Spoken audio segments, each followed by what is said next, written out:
your favorite? How did you get? When will I be remembered? Was it ever? Where did all go? Why do we know? Oh, forget it. Soren and Daniel O'Brien, two best friends and comedy writers. If there's an answer, they're gonna find it. I think you'll have a great time here.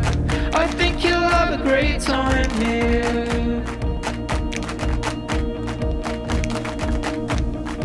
So, hello again and welcome to another episode of Quick Question with Soren and Daniel, the podcast where two best friends and comedy writers ask each other questions and give each other answers. I am one half of that podcast, senior writer for Last Week Tonight, author of How to Fight Presidents, and big reader Daniel O'Brien, joined as always by my co-host, Mr. Soren Bowie. Soren, say hello. Hello, everybody. I'm Soren Bowie, and I have really fallen off with reading. I've been reading the same book for about a year and a half. This Dave Eggers book. It's good too, which is like a huge.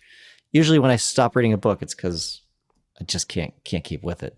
But I just suck at reading now. It's just like not the thing I want to do before I go to bed. When are you reading? In the morning. Oh, your time. Yeah. First thing in the morning, usually. It's it's very deliberate. I think I'm the same way as you, where I like reading, but if I fall off, then it takes me so long to get back into it, and so I'm just like making it a very deliberate part of my life and trying to hold myself accountable and just like constantly read, make sure that when I finish a book, pick up another book and keep reading, and I'm happier. I think without being an asshole, I think reading is good. It's still like the best way to share ideas and to think.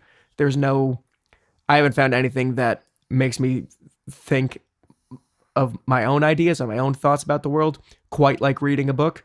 Are you reading fiction or are you reading nonfiction? Both. Oh, I just finished a book called The Good Enough Job, which is a guide to having a healthier work-life balance that my dad got me for Christmas. It was very inspiring and helpful and like articulated a lot of things that I've been thinking about jobs and work lately. And when I finished that, I picked up, it's called The Bank Shot. It's part of the Dortmunder series of novels. You know Dortmunder, Soren? I'm waiting for the joke. Is that a real name? That's the real name. So here's everything that I have to say about this. I started getting into these novels because one of the challenge that I set for myself when I was looking for books to get started reading again was to find out what my favorite authors like, and to read stuff from them. And this wasn't an author, but the head writer and showrunner for Better Call Saul mentioned the Dortmunder novels by this guy, Donald Westlake. Yeah. Donald Westlake was writing crime novels about like a very good detective. And then one day he started writing a crime story and was like, this is too, like, he was very precious about his detective. It's like, this is too stupid for my detective. He would never be this dumb. So now I'm going to make it about a dumb criminal instead. And I need a dumb name for the dumb criminal. Dortmunder. His name is John Dortmunder. And it's a series of novels about a criminal and his pals trying to pull off heists.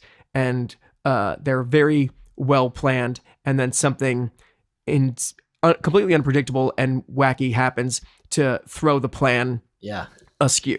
And they're formulaic and they're so funny and they're so fucking good. And I'm so happy that the Dortmunder books are in my life. There's a ton of them. I'm going to read these. This is great. I mean, I love hard-boiled detective stories. Like the Philip Marlowe stories were an institution for me. And this feels like the opposite of that, but in a really good way.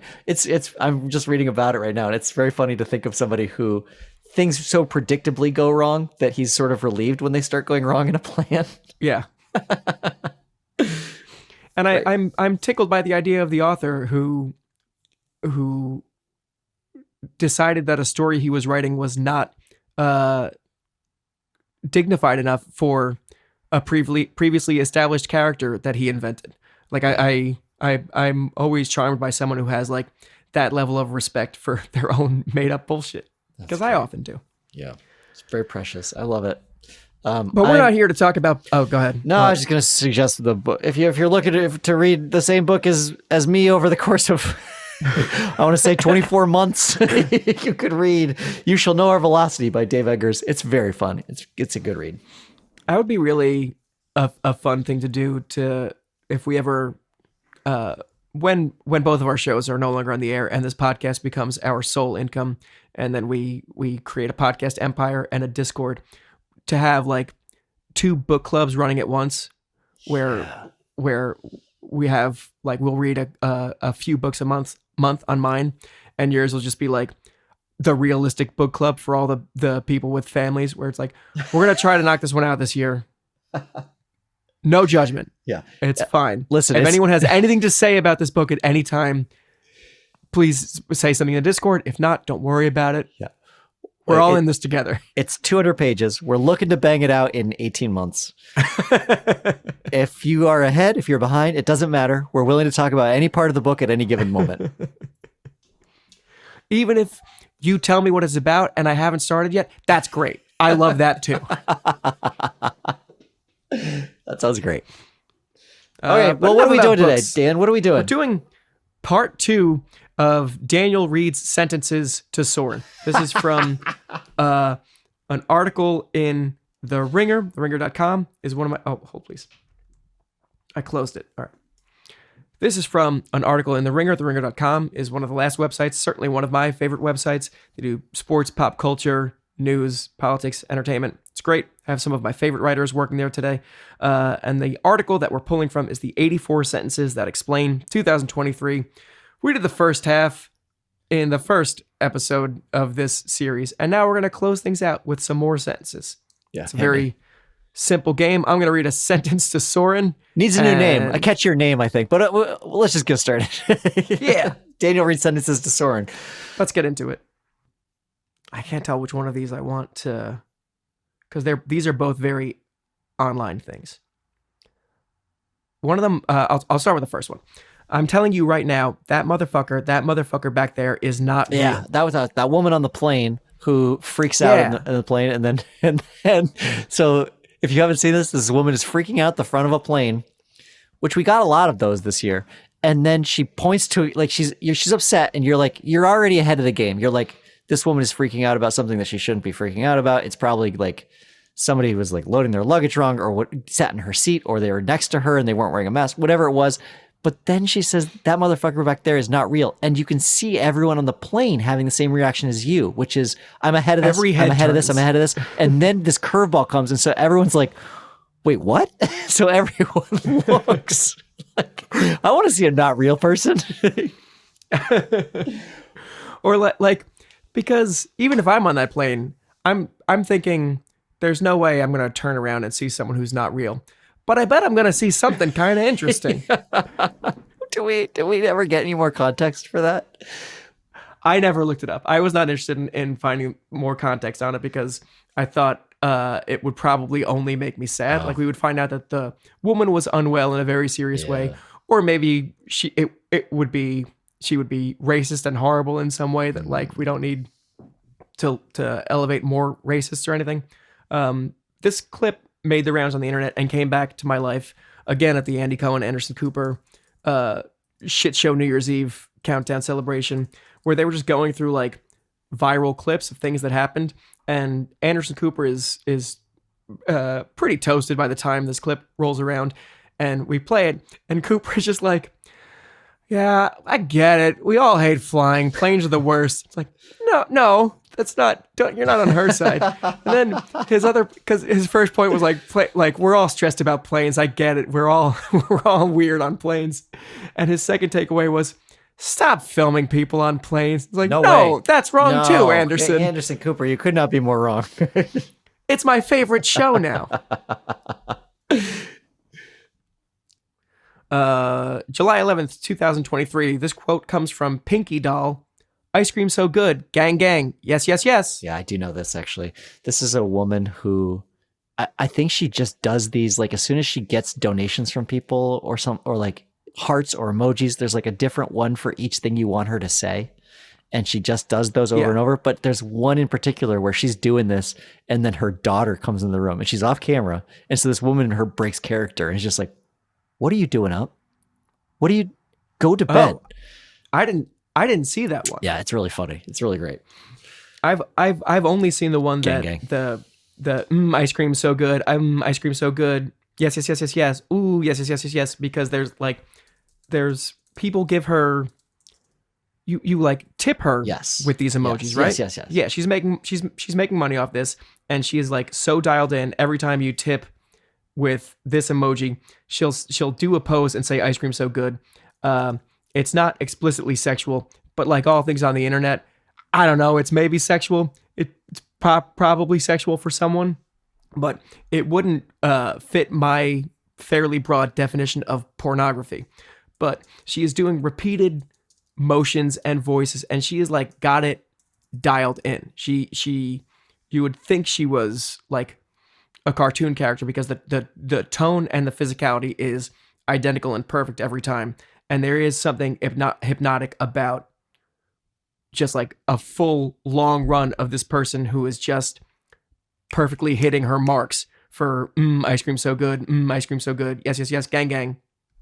My first introduction to her was her breaking character. And I think it's because of that, because it's so dialed in, it almost looks like it's AI. And then all of a sudden this woman, just like, and it's a very different voice. Yeah. It's like a different, there's just a different cadence to it where she's just a mom all of a sudden. And she's like, what are you doing up? What are you doing?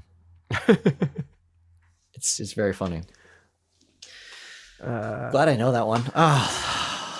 Let's see if you know this one. The end game is to allow things to drag on until union members start losing their apartments and losing their houses. Not familiar. I have no idea what this could possibly be. Nah, me neither. Skip it.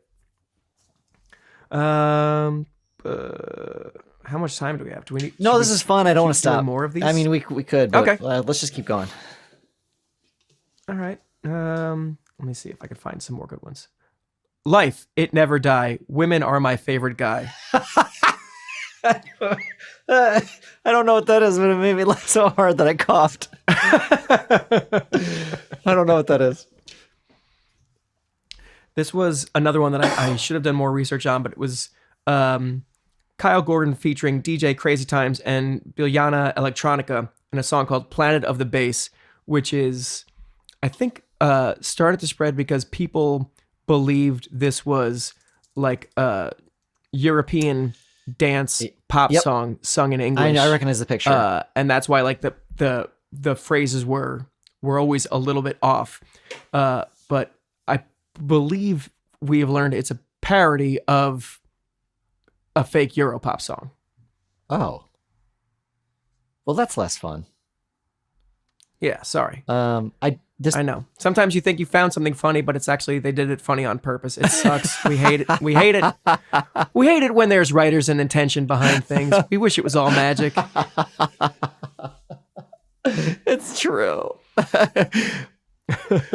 There were pictures. There were pictures from this music video that went around. Like one in particular where you see all of his pockets and straps, and like it's like this is every band from 1992 or whatever.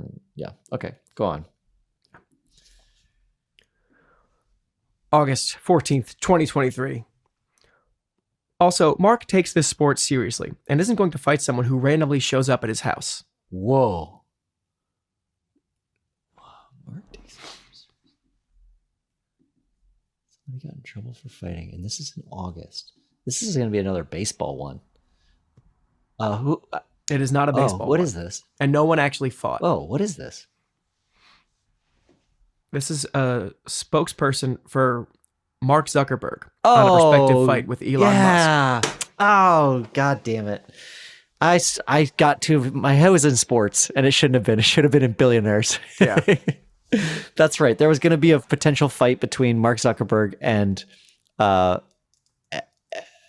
Tesla. Fucking Soren. Yeah. Come on. Musk. Yeah, Elon Musk. They were going to maybe fight, and Mark Zuckerberg was clearly training, and I think Musk got very scared and backed out. Yeah. It's wild that like 'cause I'm not rooting for anyone in this fight, but I did end up leaning Zuckerberg. I think just because he is doing the version of rich detached billionaire that I would do if I was a billionaire. He is doing the I bought an island and I taught myself to surf and I have a little compound and I'm using all of my money to do every hobby. I'm training and fighting. I'm learning this. I'm learning that. I'm in great shape. I'm doing whatever I want. And Musk is using his money to buy Twitter and shit post all the time. Yeah. And when Musk goes out and is like, I want to have a cage match. I challenge Mark Zuckerberg to a cage match. And Mark is like, yes, okay, I will do that. I will meet you on the battlefield of sweat and brawn. I lean a little towards that robot just because he makes more sense to me as an alien than Elon Musk's version of Alien. Speaking of billionaires, is there, and maybe you didn't pull this one out, but is there any Brian Johnson quotes on there? Brian Johnson is, you know who that is? That's that billionaire who for a while was stealing his son's blood. That was like, remember him? He did the Blueprint, and his motto is never die. Yeah, he's that guy. Like, I don't know anything about him. I don't know where any of his money comes from. I kind of like never doing a deep dive on him because he reliably pops up on my social feed as like, this just in, Brian Johnson says, I have the penis of an 18-year-old. Right. Like, great, good for you. That's right. Not clicking on that link. He will pop up in your feed for doing something else crazy related to trying to stay young forever. And I've watched like some of this Blueprint documentary on the things that he's doing, and he is just he's a complete lunatic. Like, each night he's getting zapped by these electro currents as he's sleeping, and he sleeps with this visor on that's full of light. It's like it's just pure torture. It's wonderful. September 15th, this personally was my story of the year that I never got over. I genuinely did not recall vaping that evening when I discussed the night's events with my campaign team while confirming my enthusiasm for the musical. Oh, yes. Oh, thank you. The musical was my foothold. That's representative from my old stomping grounds in Rifle, Colorado. That's Lauren Boebert. Is that how you pronounce her last name? I don't care. That's how I pronounce it. This was, I was so grateful that the strike ended for a lot of reasons. But one of the reasons was the week our show came back on television last week tonight. Our current events political comedy show came back, was the week that this story broke, where Lauren Boebert, a professional politician, was escorted out of a touring production of Beetlejuice the musical for vaping in front of a pregnant woman who was sitting in front of her and groping the penis of the man next to her, who was also groping her breasts during the performance. I dined out on that for so long. It's such a fun and stupid and perfect story that she got kicked out for vaping and groping in the middle of a touring company performance of Beetlejuice, not a sexy musical. Like, you don't need to have seen the musical to know that it can't, by design, be horny. You're not watching Spring Awakening or anything like that. It's gross Beetlejuice, the musical. And she is like over the pants hand jobbing some guy while he's grabbing her tits and vaping, and gets kicked out of the show.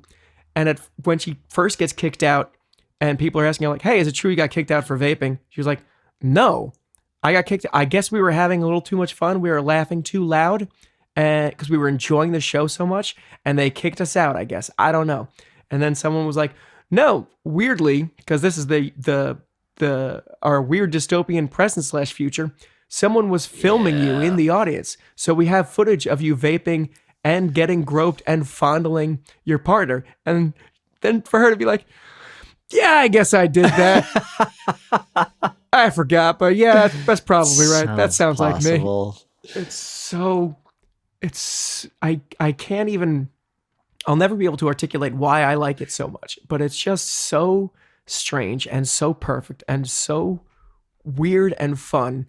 A low stakes scandal that, because everything she does is mostly horrible. And this is too, but it's horrible in a way that, like, it's only bad for her. She didn't get to see the second half of Beetlejuice.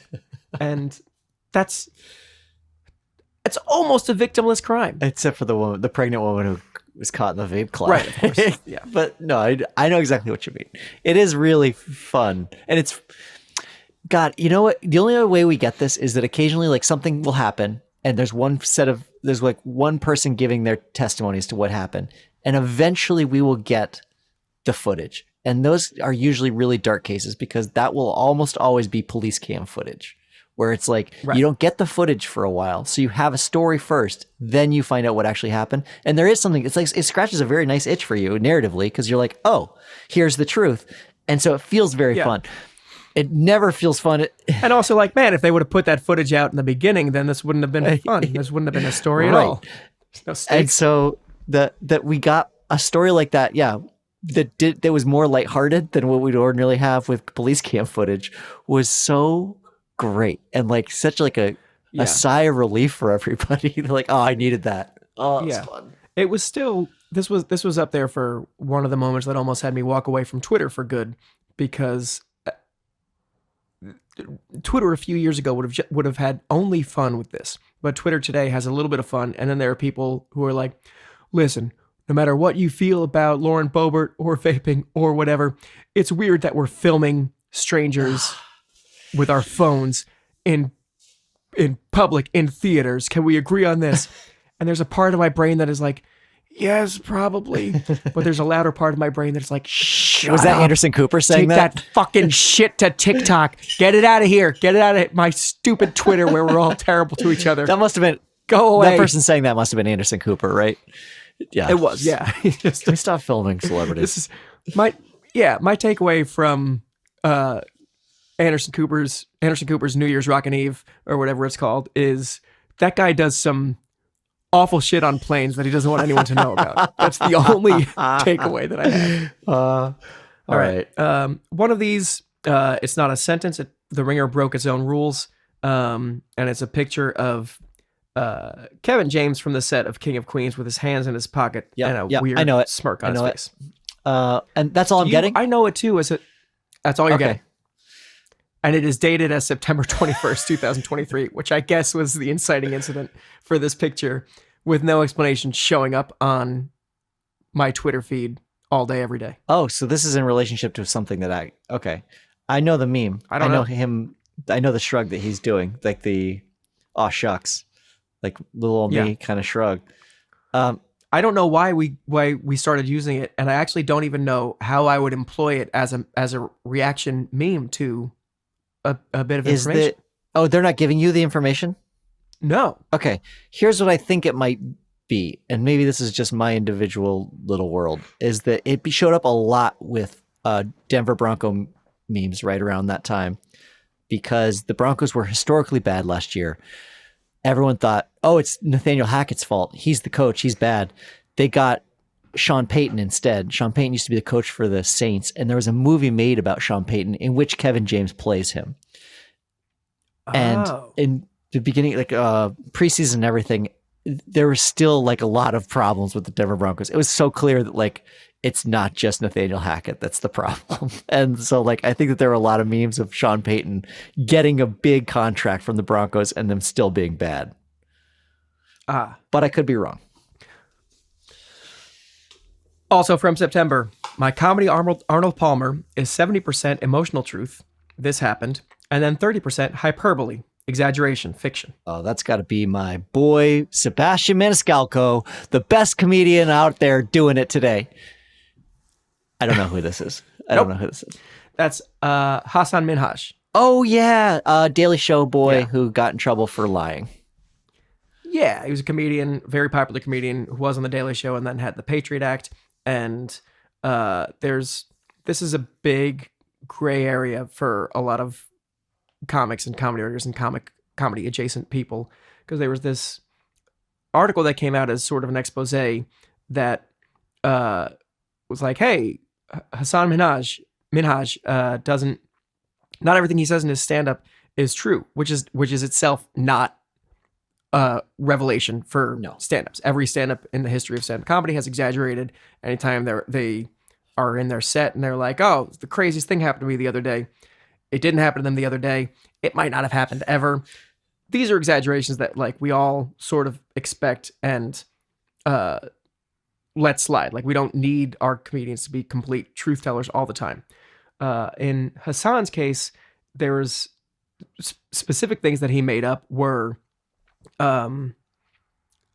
someone mailing anthrax to his home in response to one of his comedy pieces. Like he talked about that in his special and how scary that was and made jokes about anthrax coming to his house. That never happened.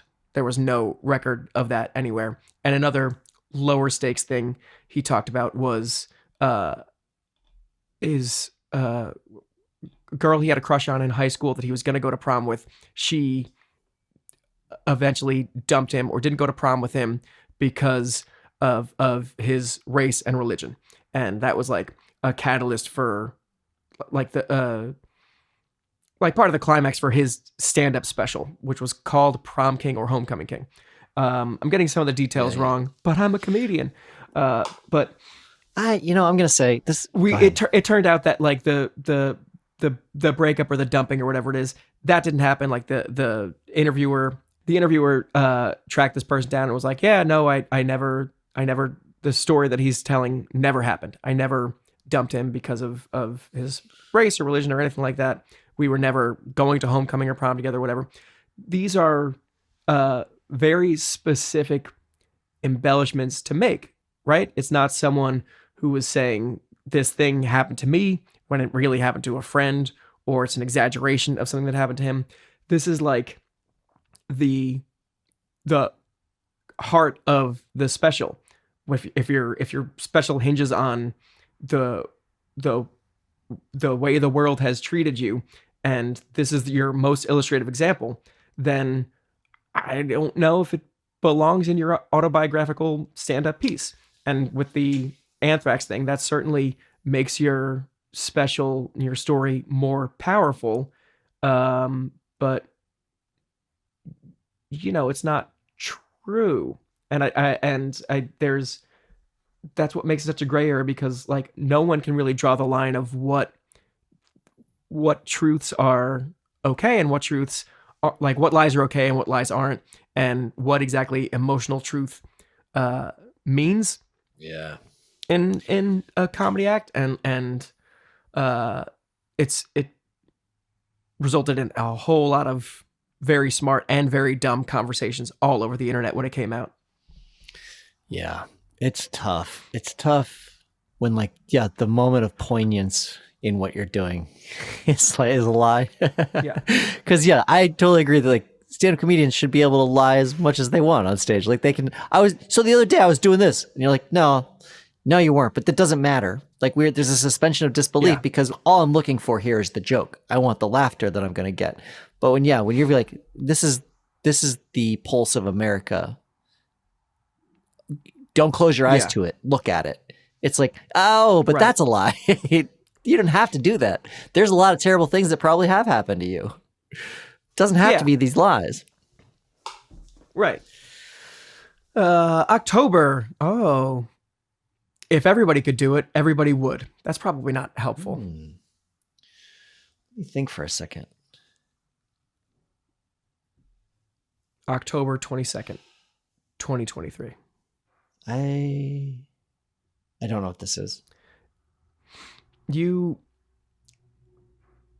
mentioned it in the previous episode when we first started doing this list with football stuff. And then I'm going to need you to explain to me what it is. Oh, okay, great. It's not Aaron Rodgers again, is it? Okay. No. Who? Everybody could do it. Everybody probably would. I don't know who this is. It's Nick Sirianni, Philadelphia Eagles head coach on the Brotherly Shove. Yeah. What is that? You mentioned it before. Yeah, there's a play that they do called the Brotherly Shove, which is like a 1-yard play. Like it's a game, but it's like a play that cannot go wrong. But I think that I don't actually know all of the hype that's surrounding it. I know that the Eagles are famous for it, and I think that there might be some question as to the legality of the play. Let me look it up real quick. Okay. It involves, why this also got a lot of attention was that it involves the other Kelsey. It involves Travis Kelce's brother. And right. that's a big deal. Because at the same time, his brother was dating Taylor Swift, and everyone was like, we know the Kelseys. We know them well. Okay. I think that the Beverly Shove, and I may be wrong here. I just watched the play. I think that it ends up looking like they're going to spike the ball. Like they're running out of time and they're close and they're going to spike the ball to try and stop the clock. And instead of spiking the ball, they hike it. And then the entire team, like both the fullback and the running back behind the quarterback, start pushing the quarterback over the line. Okay, so it looks like they're either going to try and get them to jump off, the defense to jump off sides, or they're going to try and spike the ball. It's like on a spike ball, there's this etiquette to football, which is nobody really tries on that play. Like you're not hitting each other because you're like, why are we doing that? It's like it's World War I Christmas truce in one play. It's like, let's just take a break here. We all know what's going to happen. Why hurt ourselves? And instead, they make a play out of it and they push the quarterback over the line if he's got like a yard to go or something like that. So I think it's breaking the etiquette of the game. Okay. So we don't like this play? I don't know. I mean, I don't think anybody, I think a lot of people come down and like, no, it's football. I mean, there's a lot of great plays in NFL history where they go to fake a spike and then somebody's wide open out on the side and they're actually trying on the play and nobody else is. And so like they end up in the end zone. And like we celebrate those plays, but for some reason everyone on this one is like, no, we don't. You know what I've been thinking about recently? Because with the holidays just behind us, I've watched more football than I normally do all year because it's just on at various houses for holiday stuff. So it got me thinking about football. Do you remember my I think my 29th birthday when we rented a football field and played football? Yes, I do remember that. Well, it's because I never like to celebrate my birthday, but for a time I had two friends on either side of my birthday whose birthdays were before and after mine. Two friends that I just stole from Soren, Dan and Justin, that I've incorporated into my life. Our birthdays were 3 days in a row, so we just did like a joint thing, which took the pressure off birthdays every year and made me very happy. And we would, for a time, do like a big physical fun activity during the day and then drink and eat at night like you do. And one year we got like a college football field and we got a referee and we got enough guys to do like a full game of football of like buddies and friends, all of us in or close to our 30s and not like varying levels of athletic, but certainly not people who have regularly played football. And my team, which I believe you were probably on, we lost handily. And the thing that sticks out in my mind is the not our team went first and they scored on their first drive. And then they were kicking off to us and they did a fucking onside kick. And I'm thinking about it now. I like at the time, it was just like, oh, that's pretty crazy, but I'm also tired of running. And this is all a lot more exhausting than I thought it was going to be. But looking back, it's a friendly game with buddies. And I can't believe those motherfuckers did a trick play on what would have been our first possession. They do an onside kick. Yeah, that was pretty shitty. Just very competitive birthday buddies. Yeah, I do remember that. I also remember losing that game and being really upset, really mad that we lost. That was the same day that you showed up to the game and the wheel was falling off of your car. That's correct. Yeah. They had just not put the lug nuts back on your wheel after they did it. And everything was falling off. My car was going to break, and then I spent a bunch of money to get it fixed that day. I want to go back really quickly on the brotherly shove and say that it is not just an issue of etiquette. It is an issue of danger. That like brotherly shove, there's high incidence of injury on it because your entire team is pushing behind you. So like guys they fall and then get trampled. It's a really easy way to get injured. And so like they're thinking of outlawing the play. Yeah. Well, they should. That'll make football safe, but that's the thing that everyone's been mostly mad about, right? Yeah, guys getting rolled up on. Shove? That's always been the issue. Mm-hmm. That's you'll probably know what this means, but I don't know if it'll mean like the full meaning will land with you. This isn't your mother's Mean Girls. Okay, there's a new Mean Girls that came out that was a musical version of Mean Girls. Correct. I I didn't realize it happened this late. I thought it was much earlier in the year. And then the ad for it said, "This isn't your mother's Mean Girls." Right. So the full timeline is there was the 2004 Mean Girls movie with Lindsay Lohan and Rachel McAdams and other people. And then there was a musical adaptation of the same story, also by Tina Fey, and Jeff Richmond, I believe, did the music. And now this is the movie of the musical. And they put out a trailer in November. And the tagline for the trailer was, "This isn't your mother's Mean Girls." Now, here's what's notable about this. Because this is 2023, for some reason, studios don't want people to know if their movie is a musical. Like, you can watch a trailer for Wonka, and you would be forgiven if you didn't realize that that is a full-blown musical with like 15 original songs in it. Yes. And trailers for the new Color Purple movie, also a musical. They don't show you any of the songs from either of those movies in either of those trailers. And the same is true for Mean Girls. That is a musical with original songs, and you don't hear any of them. You don't see anyone singing. There's like maybe 2 seconds of what could be choreography, but not enough to convince you that it is like a dance in a musical and not a dance in like a dance scene in a movie. You would be forgiven if you didn't know the trailer for Mean Girls, if you didn't know it was a musical. The weird thing about this particular tagline is, to anyone who was unfamiliar with the Broadway musical and didn't realize that they were making an adaptation of that musical, this trailer looks exactly like their mother's Mean Girls, except for the fact that all of the actors are different. And at this point, less beloved. Nobody knows who any of these, like, that's not America's Sweetheart Lindsay Lohan or Rachel McAdams or Amanda Seyfried or Lizzie Kaplan.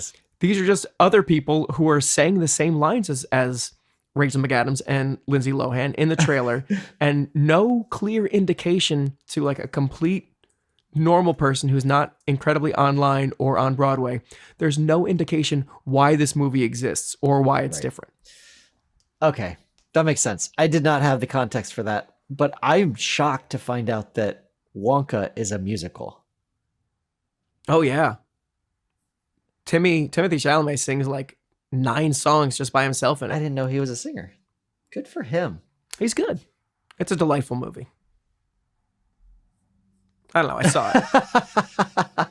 That's what makes a movie good to me at this point. Like, well, I saw it, so it can't be bad, because if it's bad, then I wasted my time. Yeah, that wouldn't have invested in something that was bad.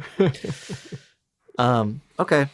All right. That one means very little to me. I don't have any like real, I think that's also why it blew past me, because Mean Girls came out. I knew that there was a Mean Girls musical coming out, and didn't have the context for the fact that they're fucking trying to convince people that they're not, that like surprise them with a musical, an ambush musical. Yeah. I don't know why studios are doing that. I understand if musicals aren't popular, they wanting to hide that fact, but it's with social media that can only backfire, last for so long. Absolutely. Also, some people like musicals, and just don't rely on everyone being as online and as Broadway connected as I am. Market musicals to people who like musicals. Maybe their assumption is that the people who like musicals will already know.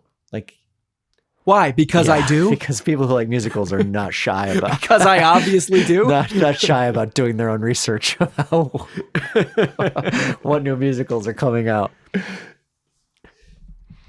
We got 2 in a row that are in your wheelhouse. Karma is the guy on the Chiefs coming straight home to me.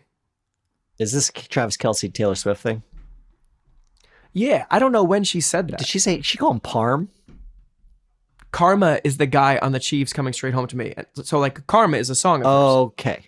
I did not have that context. Nope. Really? Man. Okay. One of us was, I don't want to say forced. One of us was in... Delicate. Easy. One of us is grateful that he had the opportunity to watch the Taylor Swift Eras Tour concert twice in a weekend, and one of us was not, and it shows.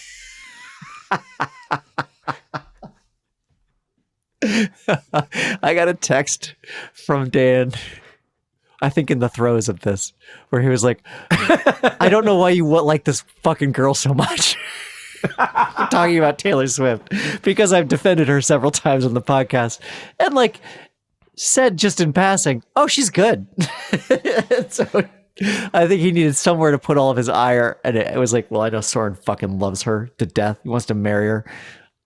Why do you like this girl so much? You were so into Blank Spaces when it came out. Blank Space. Yes. What fucking ever? That's right.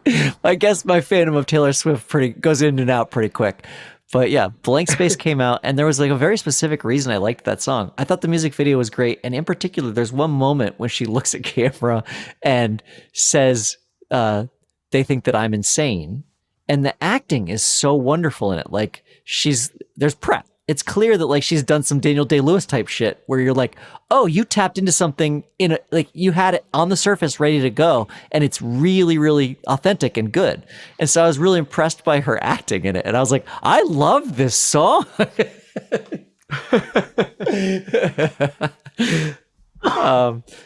think I'm on record enough times on this podcast that I nothing but respect, and she's clearly a phenomenon, and it seems like she's doing great things with her money. Yeah, she is good and nice and kind. I've watched the Eras concert tour twice now. I don't get it. It's fine. It's not for me to get. I'm sure people didn't get the Beatles. It's okay. It's not for me. There was like it. It's so funny that this comes up now because I listen to terrestrial radio with my children when I give them a bath. I have like a little painter's radio basically in their bathroom, and a song came up, and I was like, "This is really good. Like, what is this? This is really good for terrestrial radio." It was a Taylor Swift song. I think that it was "Ready for It." Anyway. November 15th, 2023. He was in the Amazon with my mom when she was researching spiders right before she died. Wait. Oh, this. He was in the Amazon with my mom when she was researching spiders right before she died. If that sentence sounds like it's several sentences that have been edited together for a trailer inelegantly, it's probably because that's what happened. Is this? This is from Madam Web, the upcoming Madam Web movie, starring Dakota Johnson, which is why I thought this one was up your alley too. Yeah, because you're friends. I have seen this trailer, yes, and I remember. Yes, okay. This made the rounds on Twitter because everyone was like, "Does Dakota Johnson know she's in a Marvel movie?" Because they show just like a bunch of different clips of her doing something completely different. And I don't know, maybe phoning it in. I don't think so. I don't know. She's just a funny person. It always looks very easy to her. Yeah. It's a trailer that no one knows based on the trailer what that movie is about or if it's going to be good or really bad. And there was a lot of inexplicable choices made in it. And that line in particular really found purchase in a lot of people's brains, mine included. That's a pretty funny line. I wish I would have written it. Did you, this is an off topic, Daniel, but did you see Blue Beetle? I had it on in the background when I was doing either cleaning or Thanksgiving food. That's got to be the best way to watch it. See, it was recent. It was you just watched it. Oh, good. Yeah, me too. I didn't see it when it came out. Weird that happens with me, but yeah, I saw it was on actual television. And I was like, oh, I'll watch that. It's pretty bad, damn. Yeah, it's got some cool things that I like about it, and it's definitely fun. It ends with a dick joke, and I think that's fun. But as far as if the reason you're bringing it up to connect Dakota Johnson not being aware that she's in a Marvel movie, it was so strange to see Susan Sarandon as the main villain of this movie. delivering like fucking comic book villain lines that she clearly, if not memorized, like held them in her brain long enough to say them in one take on a camera. And it's just like, man, who told you to do this? Why do you why are you doing this? Yeah, what agent was like, you know what Susan Sarandon needs in her career right now? This is going to take her to the next level. This is a fifth gear for Susan Sarandon. I think it's ages, and I think it's against studios, because so much about this movie, like I loved the main guy and his family surrounding him too, but there's just you can see like studio intervention. Yeah. You can see like the CEO groupthink of like, well, you also need like an established actor with gravitas to play your villain. It's because we've done that. And so that must be the right thing. So we've got who is an older established actor that hasn't done a Marvel or DC movie yet. It's slim pickings right now. We're almost out of people.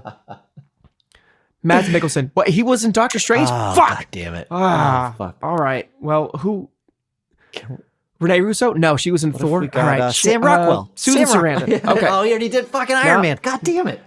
No, we burned Sam Rockwell in an Iron Man Bad movie. one. Yeah. Yeah, it is. It's very tonally bizarre. I will say, yeah, the family dynamic. That was like one of the saving graces of the movie. But yeah, it's just fucking rough to watch. You actually caught more of it than I anticipated. It's like the love story is really tiresome, and then there's also a lot of Blue Beetle jokes in there that are for nobody. The whole point of this is like they're scraping the bottom of the barrel for like comics books that they can still turn into movies. It's like they're like, oh, how about this one, this weird Blue Beetle one, and there's some expectation that you have a pre-understanding of the Blue Beetle, and no one does. No one in the world does. Yeah. And like I didn't think I was supposed to. Yeah, I It's would not my have done the fault. homework if I knew there was some. Yeah. All right. Do you have another one?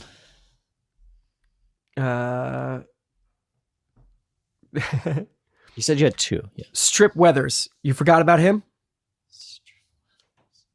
That sounds like a weatherman. This is from a movie. What is this? So Strip Weathers is from a movie. It's one of the characters in the Cars franchise, a series of movies I've never seen, but I know are very popular.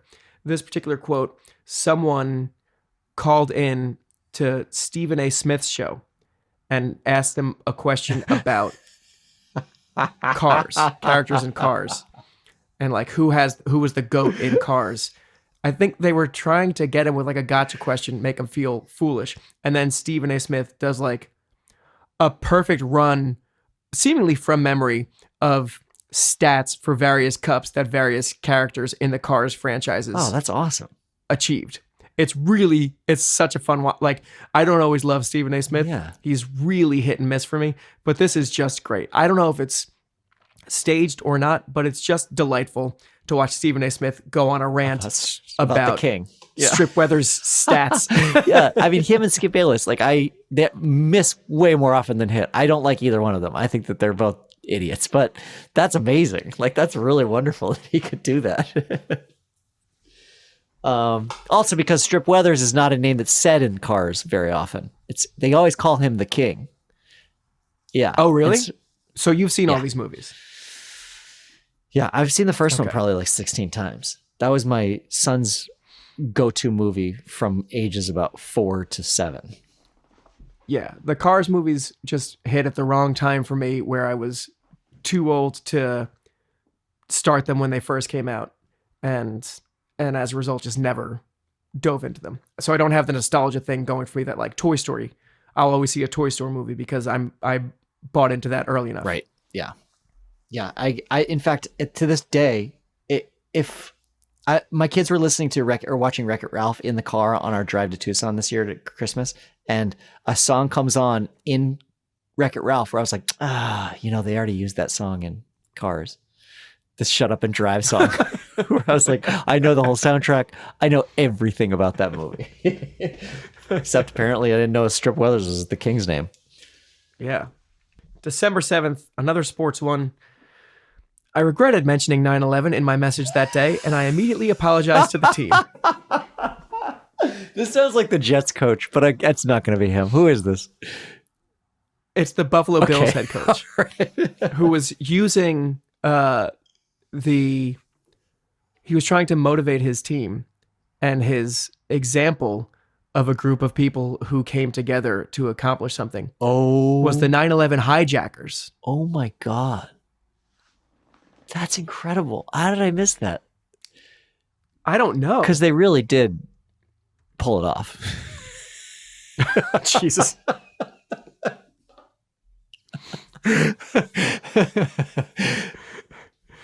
Yeah. In an effort to highlight the importance of team communication, McDermott said the 9/11 hijackers were on the same page when they executed the terrorist attack. You just see like Josh Allen looking over at Stephon Diggs being like, what the fuck is going on? Who are we in this scenario? There are so many other examples to pull if you're talking about people being on the same page and working together to accomplish something. There are so many better examples on 9/11 to pull from that are a better showcase of people coming together to accomplish a shared goal. And he picked the most wrong one. That's amazing. That's amazing. I wonder if that was just like in the moment, or if that was like because if you ever watch Hard Knocks, which is where like you get to get an insider view of a team. That's why I thought it might be the Jets head coach, because you see some of his inspirational speeches that he's giving to the team while they're all like in their stadium seating, and they are so bad. Like it's clear he decided the night before or whenever, this is it. This is the one that's really going to get them going. And he's telling this story about like why hawks are better than crows. And you're like, what?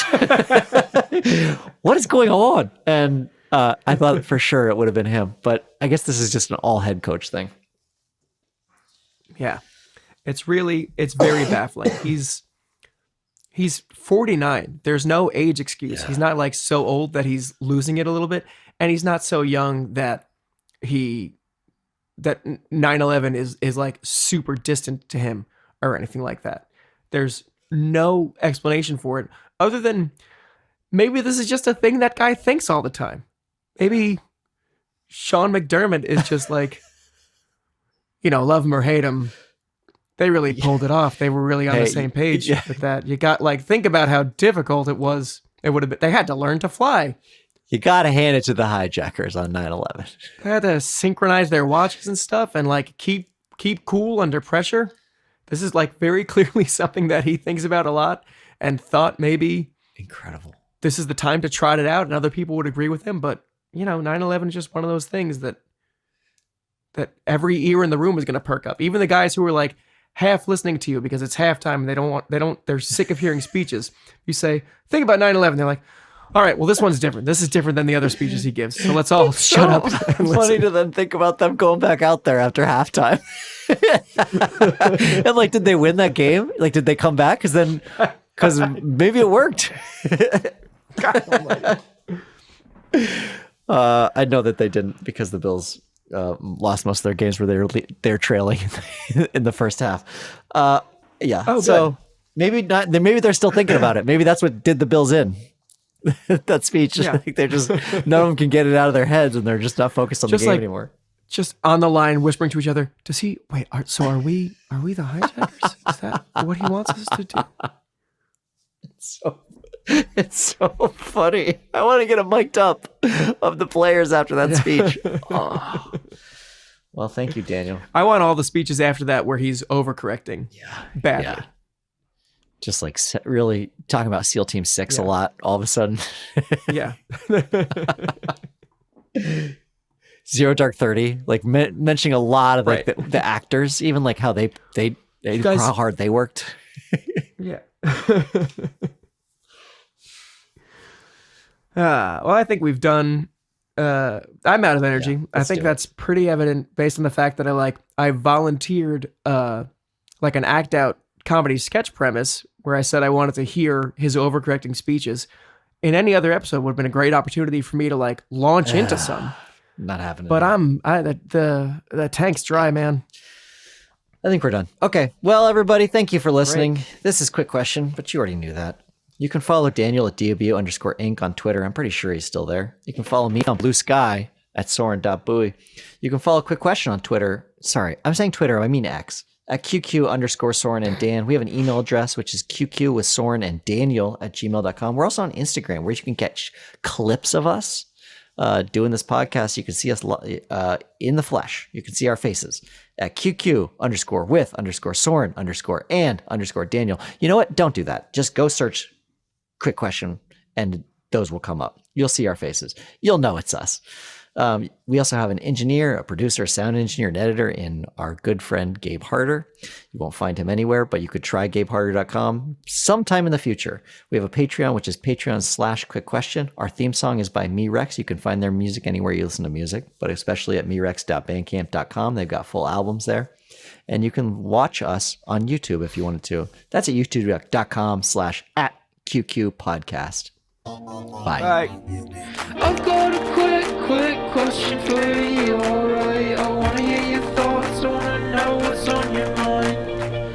I've got a quick question for you, alright? The answer's not important, I'm just glad that we could talk tonight. So what's your favourite? How did you get? When will I be remembered? Was it ever? Where did all the wings on? Oh, forget it. Soren, Bowie, Daniel O'Brien.